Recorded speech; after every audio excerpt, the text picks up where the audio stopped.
Hi everyone, and welcome to, I think this is Campus Pride's third Google Hangout, and we're super excited to be here in partnership with AIDS United. So just to lay out a bit of format for everyone today, I'm going to do some introductions onto what is Campus Pride, what is AIDS United, what is World AIDS Day, then we'll move into some introductions for our panelists, and then we'll begin the discussion for about 30 minutes or so. We'll take questions from Twitter, and then we'll wrap up with some takeaways. So just to get started, Campus Pride is the leading national nonprofit organization working with student leaders and campus groups to build safer, more inclusive campus environments for LGBTQ students. United AIDS, according to their website, their mission is to end the epidemic of AIDS in the United States through strategic grant making, capacity building, policy and advocacy, technical assistance, and research. United AIDS has roots dating back 3 decades. And finally, according to worldaidsday.org, World AIDS Day is held every year on December 1st and is an opportunity for people worldwide to unite the fight against HIV and those who can continue to die. And the first World AIDS Day was held in 1988. So with that, we'll begin our introductions, starting with Justin. Hello everyone, my name is Justin Lofton. I'm here representing Greater Than AIDS and their Speak Out HIV campaign. I currently reside in Mississippi, where I am the founder of LGBT Mississippi, where I partner with different organizations to bring awareness and resources to those who lack them.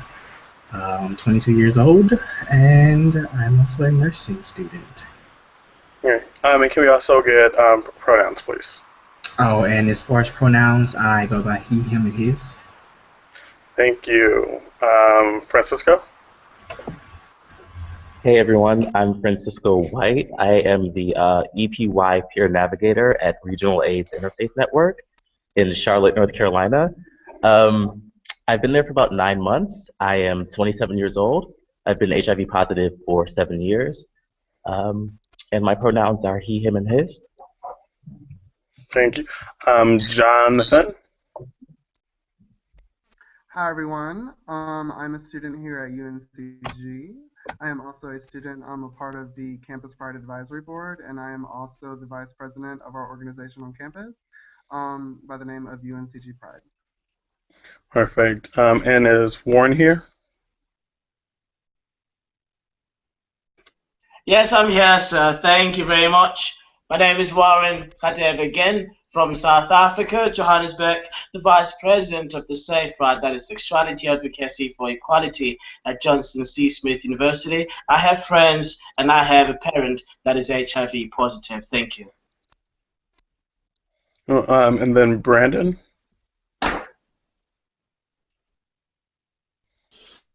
Hi, I'm Brandon King from Birmingham, Alabama. I'm here on behalf of the Elite Center, an intervention project that specifically targets same-gender loving men between the ages of 13 and 29, which is under AIDS Alabama, and my preferred pronouns is he, his, and him. Thank you. And then Yola? Hi, everyone. My name is Yola Wakili Robinson. I'm here in Washington, D.C. with AIDS United. And my preferred pronouns are, I'm a capacity building trainer, here at AIDS United. And my preferred pronouns are he, him, and his. Yes. And I am Romeo Jackson, and I'll be your moderator today. I serve as the vice president of the Campus Pride Advisory Board, as well as serving on the volunteer staff as a programs coordinator. They or he. So I have a couple questions just to get us started, and then later we can move to questions from Twitter or our Q&A box. So my first question is, how did you start your HIV/AIDS work, and what first drew you to engage this particular part of the movement or the work? And anyone can feel free to jump in at any time. I guess I'll start.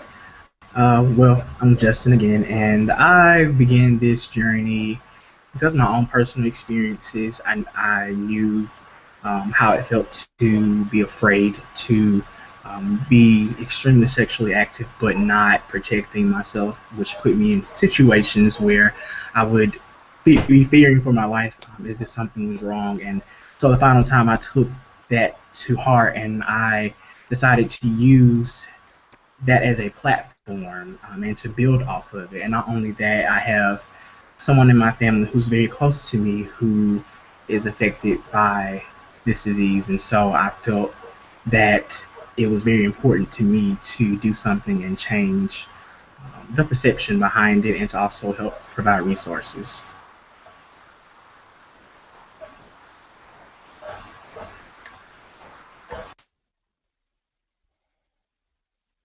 I think you would. Does anyone else have anything they'd like to add? I guess I'll go. I wanted to, well, pretty much I found out that, I had friends who, were positive, and then being a part of the community, I knew that I wanted to make some kind of effort in promoting change, even if it was in a small way. So when the opportunity came up for me to participate with AIDS Alabama, and then specifically knowing that we were targeting African American males, I knew it was something that I wanted to be a part of, and knew that I can ultimately make a difference in my community, especially from being in the South and everybody being somewhat judgmental and closed-minded at times. So it's my little stamp on trying to make that a little bit easier for those coming up behind me.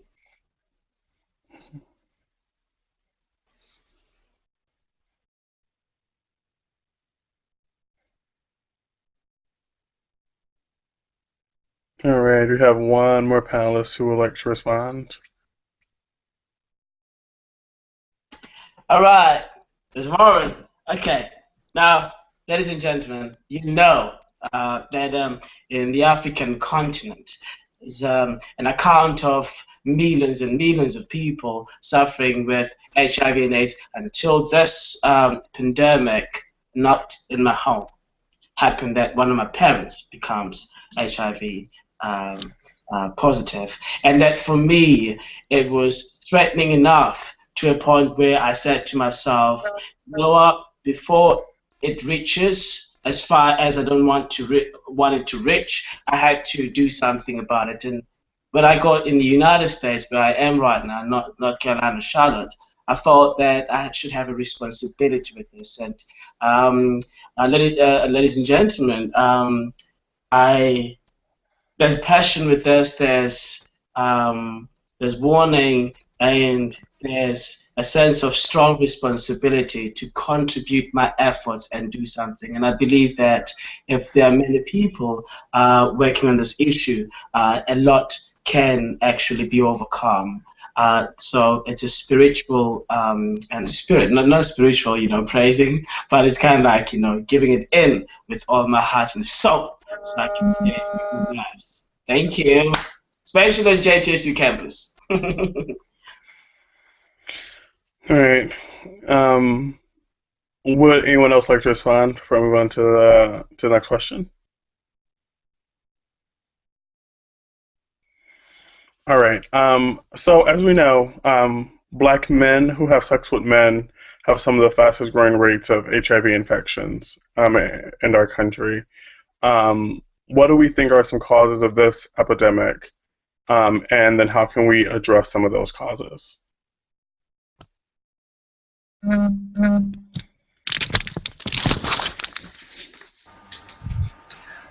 I definitely believe that stigma is probably the largest cause of more increased HIV rates within the African American men who sleep with men community, primarily because of the double stigma sometimes that comes along with being black or being gay, and then it kind of makes you not want to know sometimes, because finding out weighs on you more because you're already faced with being gay already. And so, like I said, I believe that double stigma is probably one of the main things, or stigma alone, that causes an increase in HIV rates among African American men who sleep with men. And how do you think we can perhaps remove some of that stigma? Well, stigma is a very challenging thing to get rid of because of a lack of education and resources in certain areas or geographical locations. And that's personally what I believe. I know here in Mississippi alone, we have the option to incorporate sexual health into our curriculum within our public schools. But there are certain things you can say, certain things you can do, and so you're kind of really guarded or protected as to what you are restricted, to what you can really say or share. And so I believe that basically what the Speak Out campaign stands for is that we need to speak out and we need to allow that open communication and create dialogue. That way we can educate people and provide them the knowledge that they need to understand what HIV is, and that, you know, people are people with, you know, with or without HIV, that they can be loved, that they can be treated the same, you know, that they can be hugged, that they can be treated with equality just like everyone else. I would like to weigh in on this question. I would like to weigh in on this question as well, if possible.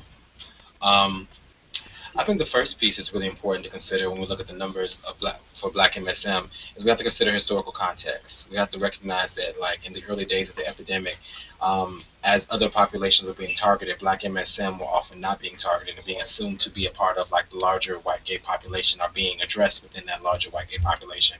And now we know that's not the case. So for a lot of the reasons that we see the numbers, in my opinion, and also some research that supports this is largely because Black MSM, or Black gay men, Black men of color, weren't really targeted in terms of, like, efforts and funding and dollars towards specifically us until really late in the epidemic. And so at that point, the numbers had been become so exorbitantly high that now we kind of have the crisis that we have currently. Because in the prior days, there wasn't a lot of cultural competency as it relates to HIV and AIDS services. There was this thought that if I'm giving it to gay men broadly, that means that Black gay men and Latino gay men can fall those categories. And of course, because of the nature of racism and other forms of oppression, that wasn't always the case. So that's always really important to kind of, like, represent when we talk about, like, why the numbers are where they are, because I think sometimes it often ends up sounding like, oh, the numbers are higher in Black gay men communities because of, you know, quote unquote promiscuity or all these other different things, when you have to really think about the historical context about how we got to where we are today. As it relates to stigma, I think it's really important to say that I think one piece that could help alleviate stigma is actually bringing the broader culture into the current moment. I feel like a lot of people, when they talk about HIV and AIDS, still thinking about the 1980s scares and the fear and the trauma that kind of came from that period, where there has been several biomedical advances in terms of making HIV a much more chronic condition. And, like, there's a way in which that awareness and education has not been transposed. It hasn't been brought to the current moment. So people still think about HIV, they're thinking that, oh, you take 50 pills a day, or the XYZ, and largely because the more mainstream media, and perhaps even us as many organizations, we need to do more work that revolves around educating the general public about HIV and AIDS and what it means to be undetectable, what it means to be transmit, all those different pieces.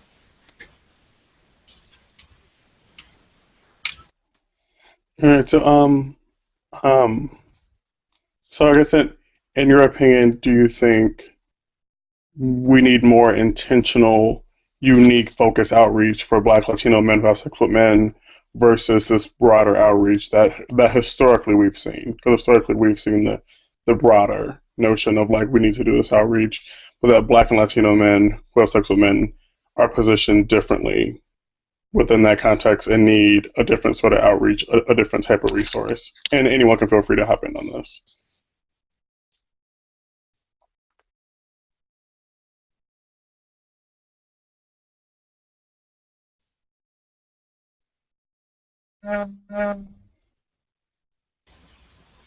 Nobody wants to say anything. Just pop in.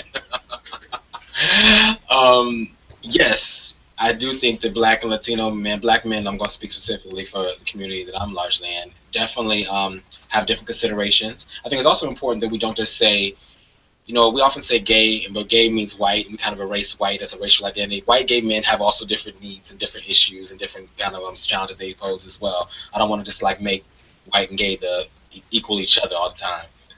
But black gay men, absolutely, we have different considerations. We have a different legacy in this country. We have a different history. I mean, even looking at Ferguson, the current protest, you see that we have a different relationship to this country and how our lives are even valued.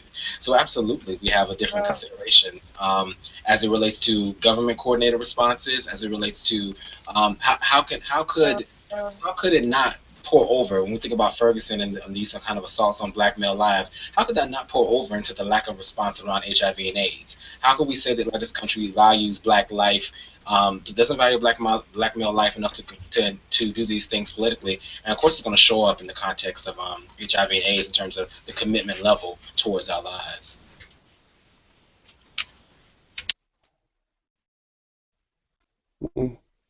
Thank you.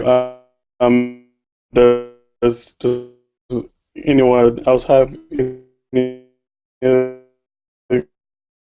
thoughts on anything that Yolo kind of spoke to? Yeah, I think I'll finally say something. Is my connection stable? Yeah, go. Okay. Yeah, ditto what everyone else said. I think it's also about the black community not actually taking ownership of the movement and not taking personal responsibility. I think a lot of the prevention efforts are from outside of our community. I think there's a lot of outreach to us, but we're not talking amongst ourselves. We're not having the necessary conversations. We're not holding ourselves accountable. I think there's a lack of engagement of the faith community, at least here in Charlotte. I think there's so much more work to be done, and I think it starts with living authentically, living in your truth, being open with yourself and open with others about your status, and really holding each other accountable in this fight. Nobody cares more about us than us. And as Yolo was saying, I think that recent events in Ferguson and just the attitude of this system toward men of color shows that we have to engage ourselves and mobilize ourselves and fight for our own lives. So.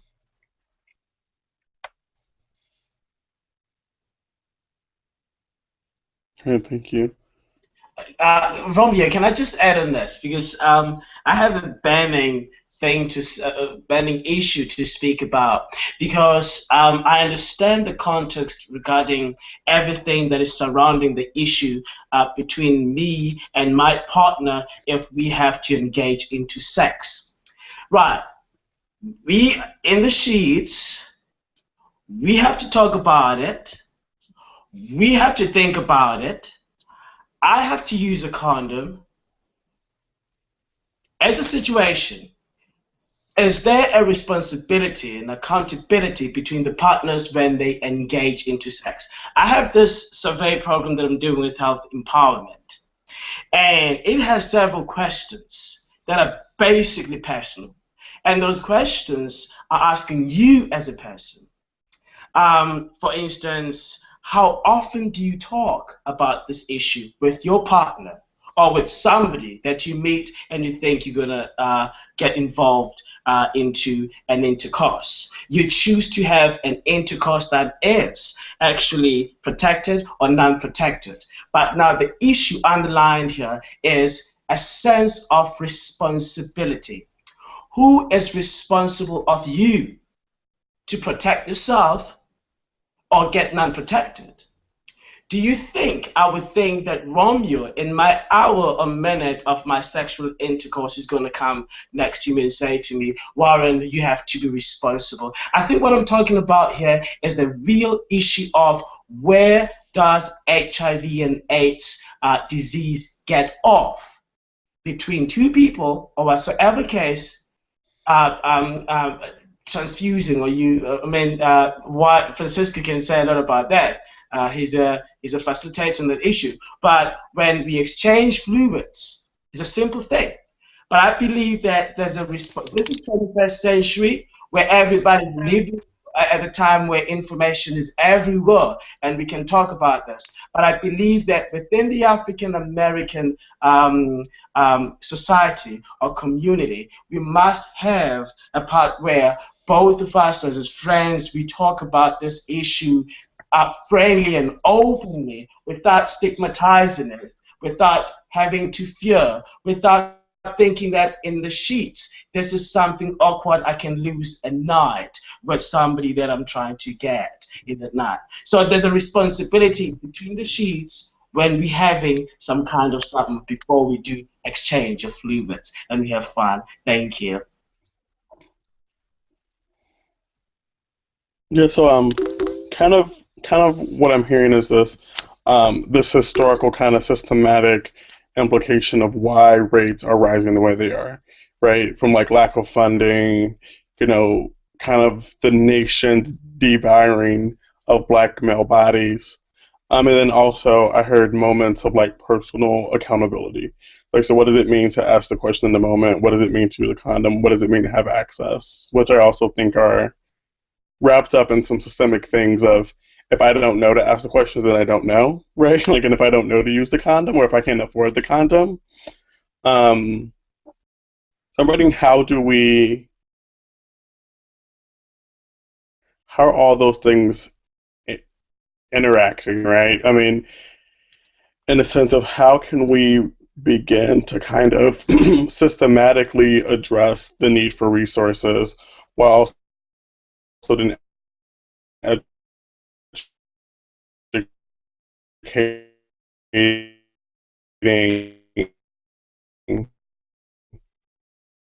without shaming, right? Like, 'cause I think that's always the balance, right? Is in those who work with them.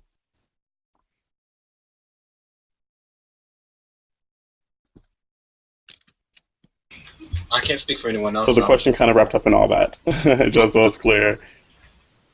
Okay, go ahead. Romy, I couldn't actually. I think we lost you a little bit for the question. I'm not sure if everyone else was able to hear it clearly, but I wasn't able to hear you clearly for the whole entire question.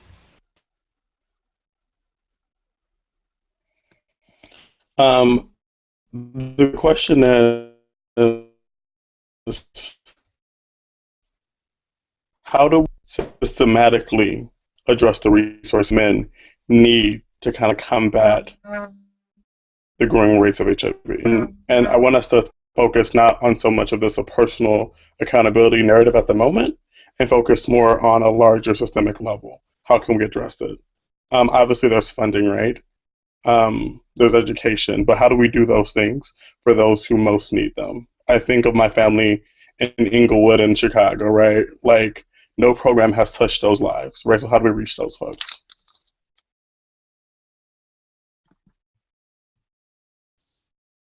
I want to speak on that.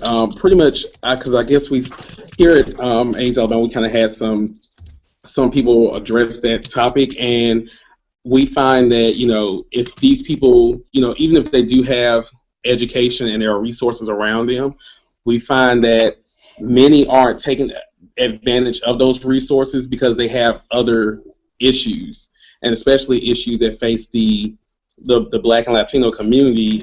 You have people who don't have stable housing, who don't have, anything to eat.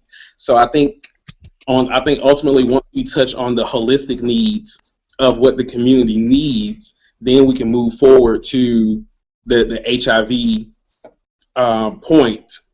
But without that, we need to cover the basis first, because when they do get these, this help, and if they do become positive, how are we going to make sure they're staying adherent to medication? How are we going to make sure, that the neighborhood, the community around them is, safe, stable, and sane? So if they're not completely together as far as the holistic needs, then how can we move ahead?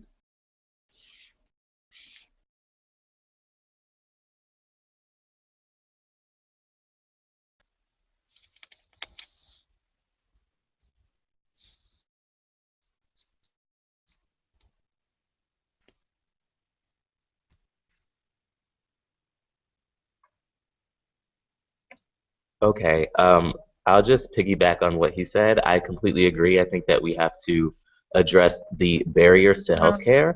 HIV exists at an intersection. It's very much a disease of class and race, and I think that we have to address housing, and I think we have to address barriers to retention and care and to medical adherence. And I think a lot of it has to do with cultural competency in medical clinics among medical providers. I think that medical providers need to know how to treat us. So we should focus on training those clinics to serve us adequately. But we definitely have to address the other barriers to successful like self-management of HIV or like prevention and things like that. Like we have to address housing, and we have to address economic barriers and access to healthcare. I'm never sure if you guys can hear me. Like this is a funny connection, but I hear you. okay. Know that.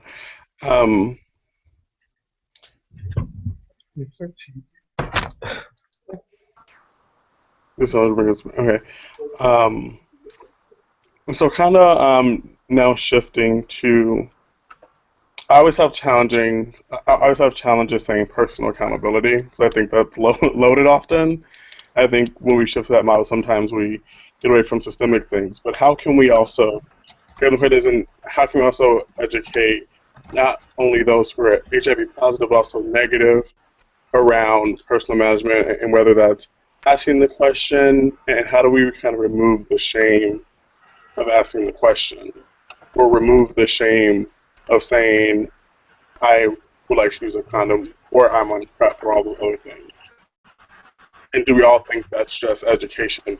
Do we all think we need more education? And then my question, once again, is how do we then reach communities most effective?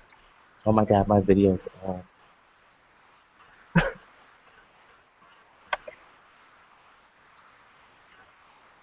Could you ask that question again, please? Yeah, it says, how do we empower folks to ask questions around HIV, AIDS? How do we empower folks to feel comfortable saying, hey, like, I want to use a condom in the moment, right? I mean, I think many of us, particularly those of us who are younger, have experienced just the awkwardness in the moment of saying, hey, I want to use a condom, or hey, like, I'm uncomfortable with this moment. And as someone who has a lot of education, both academically and just around sexual health, like for me that's so difficult. So I wonder about the young black man who's having sex with men, where this has been their only avenue to feel what they are recognizing as love, perhaps, and they may not be. So how do we reach those folks, and then how do we empower them to ask the questions? I mean, personally, my inspiration for asking the questions came from mentors, people in the community who are helping me, who are sharing important information with me about my health, the importance, people who understood me first off as a gay man. And that opened up the door for me to accept myself. Being where I am from, there's no acceptance for people who are gay. Because I live in the Bible Belt, and getting that mentorship with people and having them to encourage me, that opened up the door for me to make the choice to, if I'm in a situation where I'm getting ready to have sex and I really like the guy, but he may not want to use a condom, well, I mean, now I feel more empowered to say, that I don't believe that that's what I want. I want to use a condom, and if you don't like that choice, then we can't have anything together. I mean, I really think that's a difficult question, but for me, it was mentoring and having people in my life, leaders who helped me to understand how important I was and what my worth was as a human being.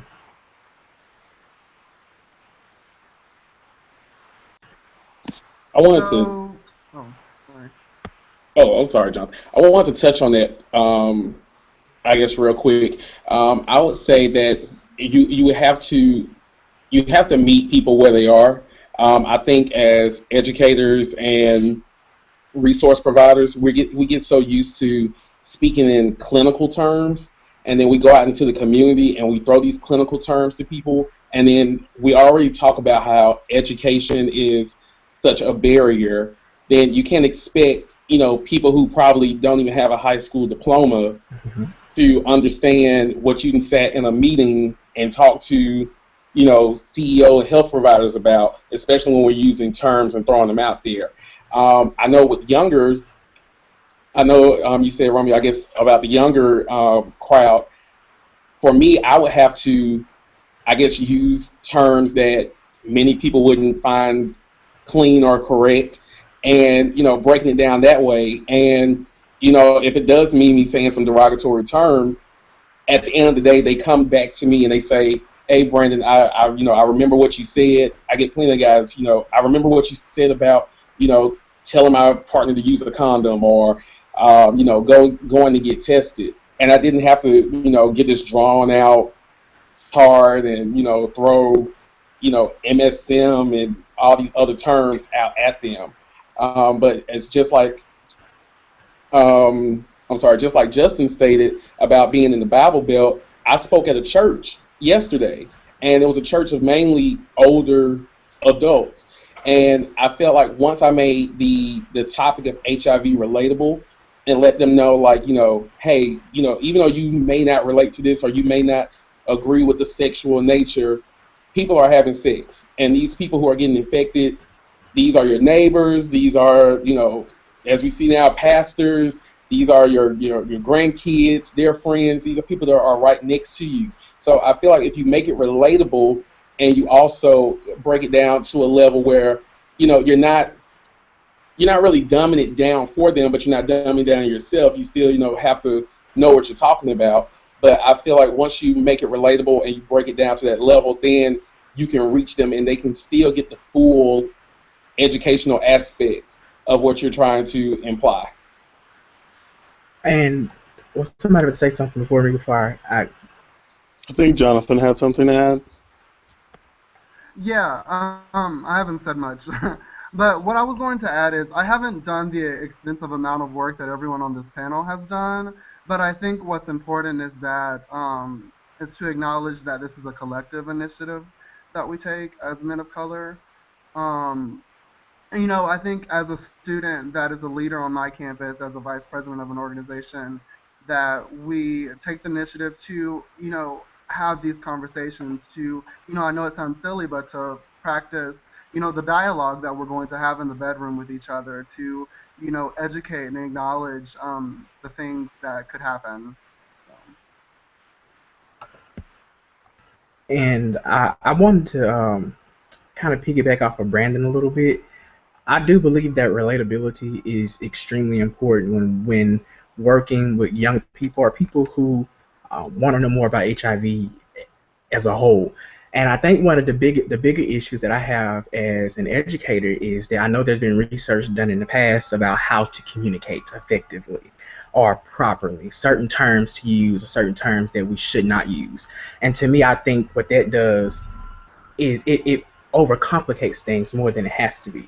Because in our community, I feel like we need to be real. We need to be down to earth. We don't have time to sugarcoat things or make it all goody two-shoe just so you don't hurt someone's feelings.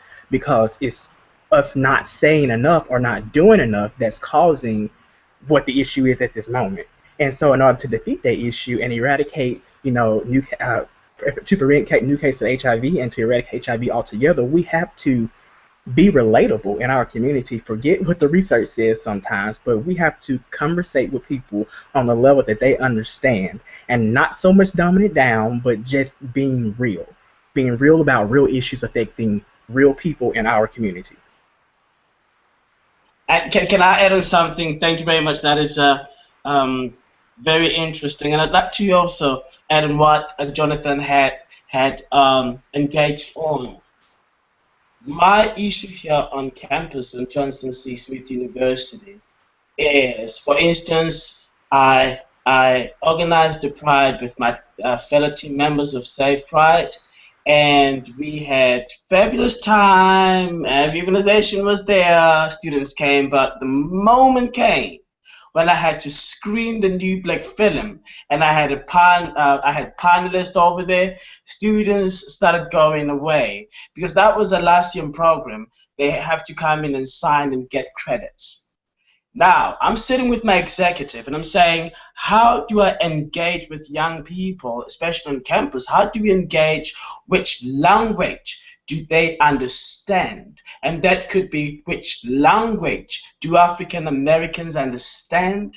Different ages, different incomes, different backgrounds, and so on. So I don't know if leaders like ourselves have a responsibility and to keep up with the century and time. I mean, for instance, yeah, I believe that next time, next year, I have to organize a pillar talk. I'm one of those people that a pillar talk is a waste of time. I like big things. I like fundraising. I like making money. But if it comes to a point where young people understand that, I mean, they're just between 18, 19, 20, that when I have to engage with them about HIV and AIDS, true effects that are real, they true statistics out there, which language do they understand? Language they understand is how do they want to negotiate with that? Do they want to have their friends in there? Because the problem is fear, the problem is peer pressure, and so on. So I believe that, for instance, the Powerhouse program that is on Petersburg Road, it engages young people, and we have for them this free gift cards. But as far as I'm concerned, besides the free gift cards, what happened was young people wanted to speak about how they hear about different sex positions, giving them an allowance to say how they understand, because there's a language out there, and as a professional, I cannot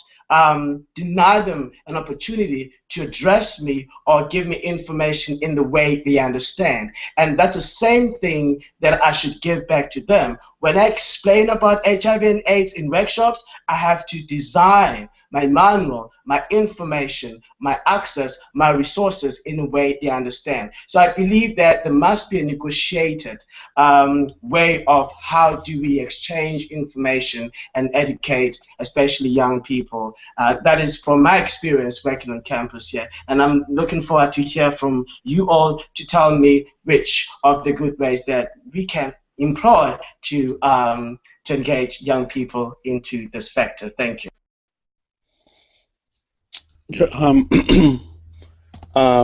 Yeah, thank you all for that. So I'm hearing a lot of things around accessibility in particularly, and I think I want to go to, and as I heard, I think Brandon mentioned about speaking in a church and working in faith communities. I think, the research has kind of spelled this out in so many ways, but, particularly for Black folks, religious identity is often tied directly to racial identity, to a sense of community, to family and safety. So how do we all feel that faith communities, the church, and Black communities in particular have impacted HIV work over the years?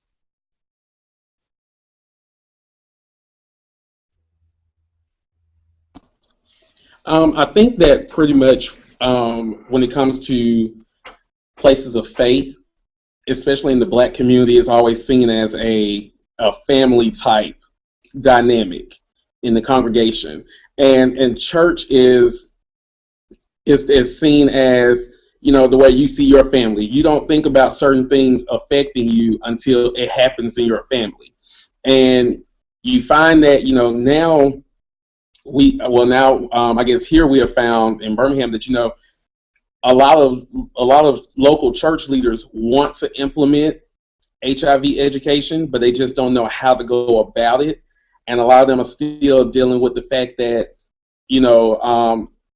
that the numbers among gay Black men are rising, but they may feel some type of way about it because of their own personal convictions, dealing with their spirituality.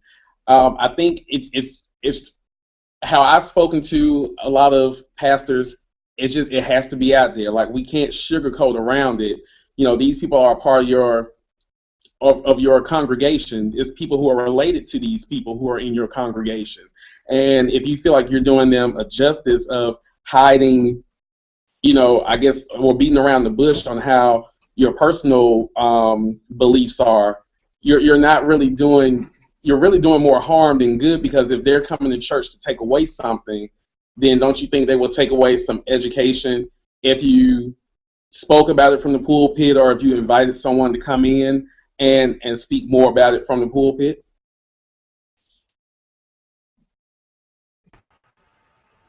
I agree with Brandon. But a recent experience in a lot of churches that I've attended across the South, they do have like medical boards that do monthly presentations depending on what type of issue is the hot topic for that month. So say like this month is um, well, this day is World AIDS Day, but we'll probably pay more attention um, to the AIDS epidemic here in the United States. But I think the effect that I see more is that it's hard for people who are HIV positive, who are living with this virus, to go to church and to get to that point because we're offended and we're belittled through the word that is being shared there. They're not making it inviting. So they're being so real about what quote unquote the Bible says about being gay that we can't get past the gay part to get to the education about HIV. So at some point there needs to be a balance within the church that yes, if you're going to educate about HIV and you're going to speak to a certain community or you're going to speak to the church as a whole, you still have to make church inviting and not scare people away because of their differences. Everybody in the church house has differences and dispositions that are different than others. Some people are alcoholics, some people are drug dealers, some people are hoes. I had to get that real with it, but it is what it is. Pastors sleeping with members and everything else. So when there's less emphasis taken off of the gay community and they stop badgering the gay community for their lifestyle, which I believe is not a choice, then you can make it more successful for them to receive something and stay there longer to actually gain something if you're going to train them or provide them education about HIV and AIDS. I want to piggyback very quickly off of what Justin and Brandon have shared because I think they're all really great points. One piece I want to make sure I add to it is that it's always important to me that when we talk about the Black church, we recognize that there is no one monolithic institution that is the Black church, right? There are many Black churches and many Black denominations, several different institutions that disagree on a variety of different subject matter and topics. And I think that it's important that we do emphasize and address the issues that are happening in faith communities. But I think we also need to be very careful of not minimizing or erasing the fact that many faith communities have moved forward by even having those medical boards, by even having HIV and AIDS ministries. And there's also a lot of progressive ministers and bishops and pastors across this country, African American and not African American, who are doing amazing work and really trying to bring that conversation to our communities. So I want to make sure we bring that into balance because sometimes we need to address the inequity and the shaming and the stigma, and at the same time we need to hold and emphasize and celebrate the work of these men and women who are really trying to bring this conversation to the foreground. Another piece I will add too, I think it is very difficult for religious leaders to often talk about HIV without the shame and the stigma piece, because if we're going to be honest about it, there is sometimes a segment of some facets of Christianity that tend to be so shame-centric, whether it's shaming you for not coming to church, whether it's shaming you for your sexual acts of behavior. And so it's very difficult for institutions that historically have shame and judgment so centered at the core to how they kind of orchestrate themselves to really kind of create a space for HIV to not fall in that umbrella of shame. And once again, I don't want to paint all churches as monolithic, because like I said, there's a diversity of religious experiences and religious interpretations. However, there is something to be said about the ways in which sometimes that shame and judgment shows up, not just in the context of HIV and AIDS in many religious institutions in the African American community, but also is very intrinsic to how the church itself kind of theologically situates itself. I don't want to say too much, I'm sorry. But no, go right ahead. I actually got an email today, and I was quite baffled. I was on the road to Jackson doing a media interview with the news about World AIDS Day, and I got an email about different events that were taking place across the state of Mississippi alone.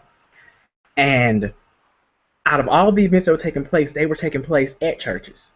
But the churches that they should have been taking place at, which are the communities that are primarily affected, it wasn't the Black churches. It wasn't the Southern Baptists, the AMCE, whatever you call ACE, the Kojic. It wasn't the Pentecostal, the Black, where people are. It was the Episcopal, it was the Presbyterian, it was the Catholic. And where I'm from, you don't see too many African American people in those denominations. And so although I do believe that there are churches moving forward, I believe that where I'm from, that there are certain types of churches that need to move forward. It needs to be a whole movement, not a partial movement. Although I'm grateful for, churches being able to recognize, what the issue is and trying to go forth and do something about it. But we need to get into the communities which has the highest rate of HIV infection, and we need to primarily focus on that right now, and work with that in the churches that we belong to, in the denominations that we are a part of. That is also important.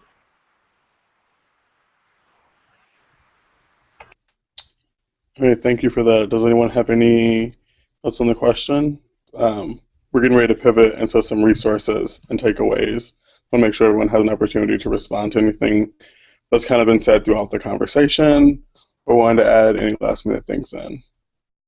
Yeah, I think that while it's important to be respectful of the Black church, we definitely have to hold the Black church accountable. And I know that Yolo referenced, the Black church not being one specific particular institution, but it being made up of many different moving parts and denominations and approaches to faith and spirituality. But I think that we do have to hold the Black church accountable. We are the most impacted community. That's the most influential sort of system within our community, and we have to hold it accountable. We have to address homophobia and spiritual abuse. And the homophobia and the spiritual abuse manifest before transmission of HIV and after.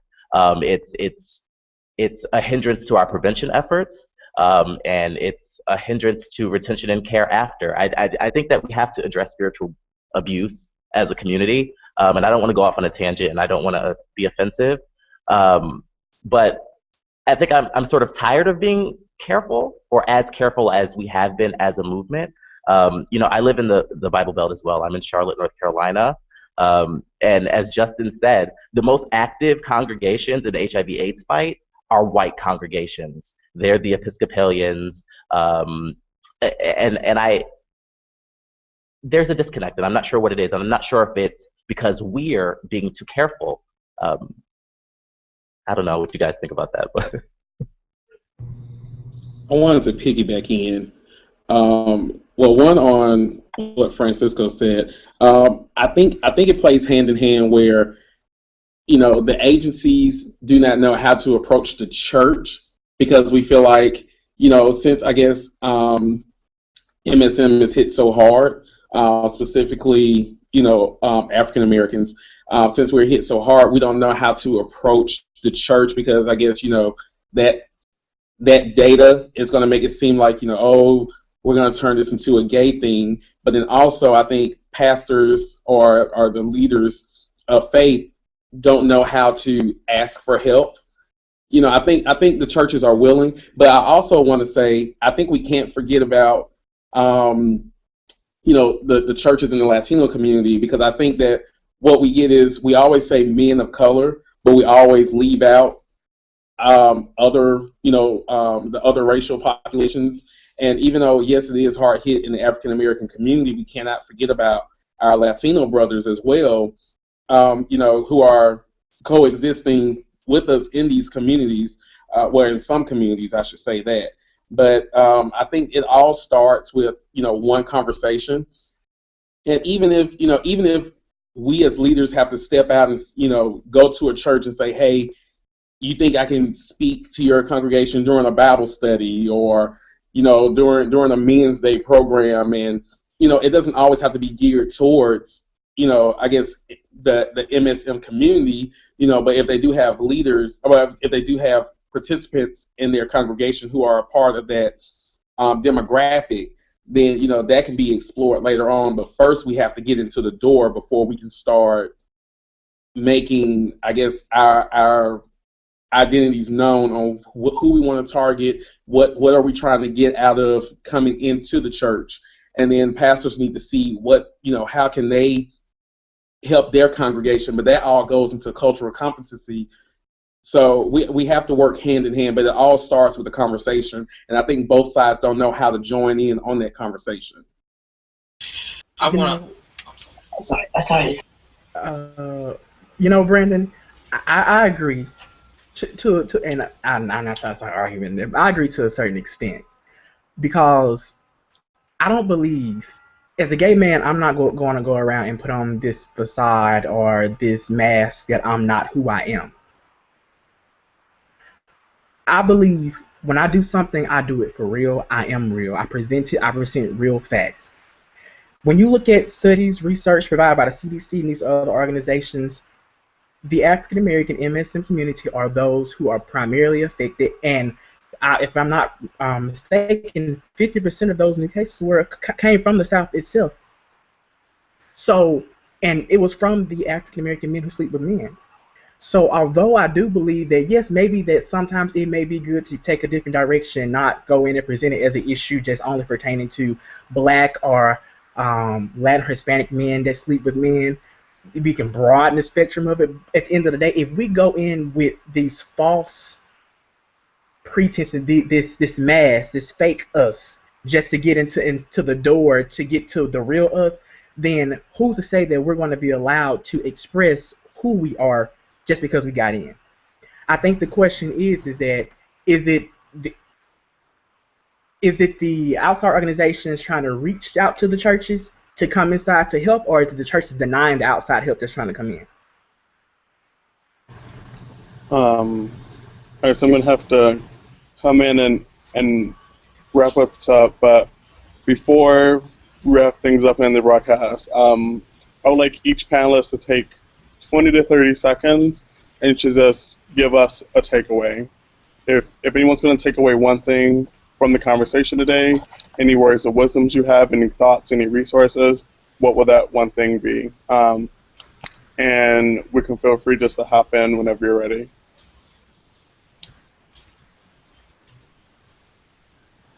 Well, I guess I get it over since I've been running my mouth like a baboon.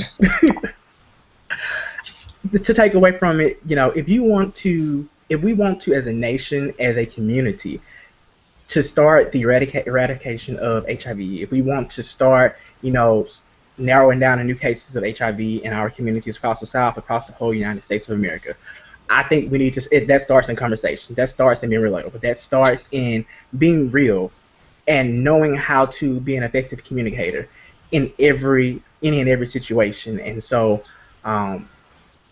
I think that is one of the greatest takeaways from everything that we've discussed here as a panel today, is that, those are some of the main issues that are keeping us and holding us back from where we're trying to go, and that's forward.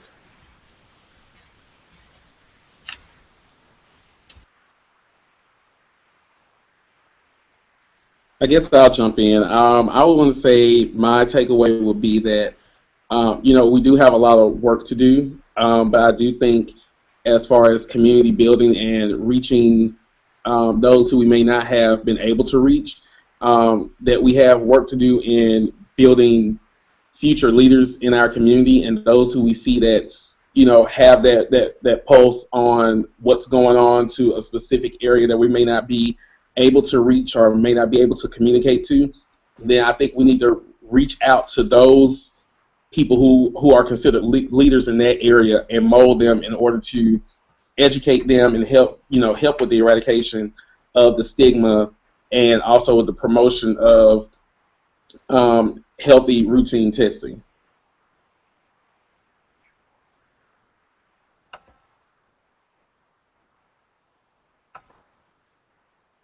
Yes. As far as I'm concerned, with my take is, I think the issue with religion and religious leaders is concerning, having around the HIV and AIDS and LGBTQ issues, because that's where people hibernate their fears in the house of the church, because the preachers like 11 verse John 14 whatsoever, God says this, and they forget their leaders and they have a greater piece of influence. And I take it that next time on my campus we are going to have a panel discussion, and that would be next year, and I will have young people as role model figures from the religious perspective, from the LGBTQ perspective, and from professional and organizational leaders. And I'm hoping that I will be able to invite you and to get involved. Thank you very much. I think commenting off of what was mentioned earlier in regards to the discussion around churches, I think it also needs to be mentioned that not only affirmation is important, but visibility as well. I think something that I've taken away from this is continuing this collective initiative that I mentioned earlier, that it is all our duties, those that are activists in the community, to continue this work to eradicate HIV and AIDS. My closing thought is the importance of historical context. Whether that historical context is understanding how we got to the rates in our communities currently, which is not about, you know, black men being deviant and pathological, but it's about social, institutional, and government forces and the lack of response, or the core, or how the response was framed, or whether it's also having historical context for how we got to this moment. And even a moment where we can say that some black churches have HIV and AIDS ministries, because 10 years ago that was not the case. And I know that as some people know who've been in the work for a long time, we've got a lot of work to do, but we also have a lot of work and infrastructure that was not here 10, 15 years ago. And I think it's really important to acknowledge the progress, to acknowledge that we've got lots of work to do, but to celebrate the things that we have done, the things that we do know now, so we can take that and use those tools in the future and not minimize or erase them as they are present in our lives.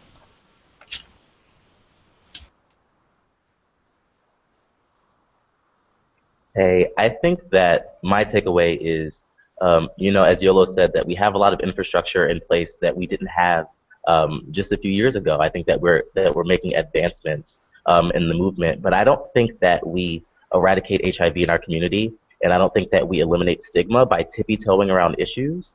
I think that this is a crucial moment for us to hold people accountable.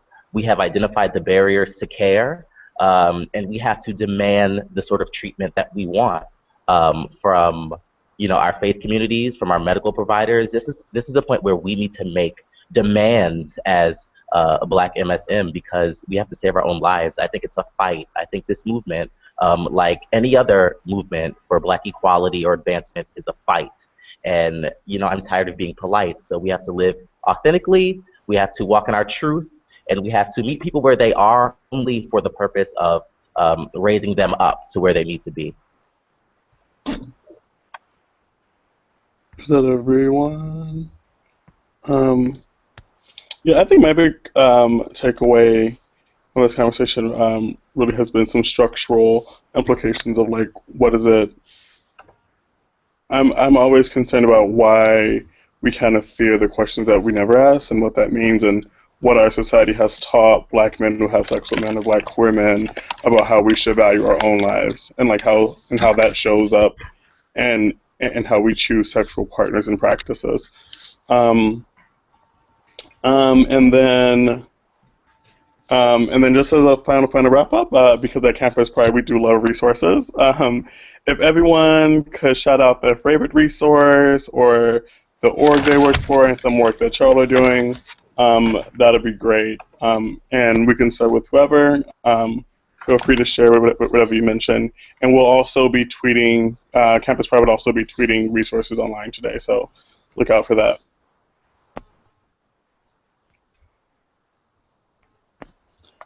So I guess I can go. So I'm with AIDS Alabama. You can find more information about us at www.aidsalabama.org, and specifically the Elite Project. You can find us on Facebook, Elite Project Birmingham, and on Twitter and Instagram at Elite3MV.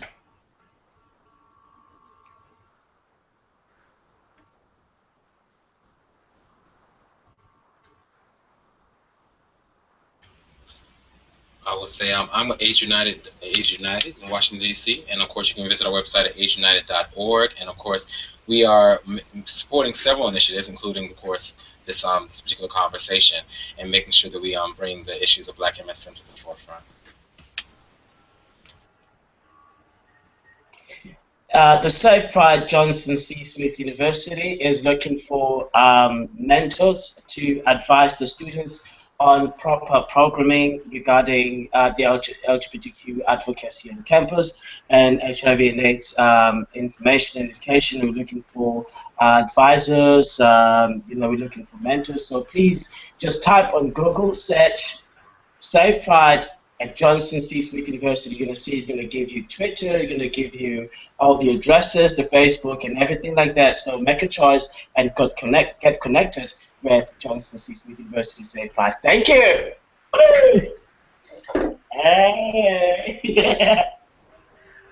Well, again, I'm a Greater Than AIDS, and we have our website. It's www.greaterthan.org. We have resources there primarily for our Speak Out HIV campaign, which is kind of helped created by the 25 under 25 young men, the youth ambassadors who went to DC. And what we're doing is with this Speak Out HIV campaign is trying to defeat stigma, start communication and dialogue within our communities, with our medical care providers, and also in our relationships. And we're doing that by promoting our own personal stories and encouraging other people in the community, whether gay or straight, and whether HIV positive or HIV negative. We're encouraging people to speak out about how HIV is affecting their communities, maybe somebody in their family, maybe even them personally. We want them to share their information so that we can push for more acceptance for this, for those who are already affected, and to also help to prevent new cases from occurring. And so that is what we're doing with Greater Than AIDS at this moment.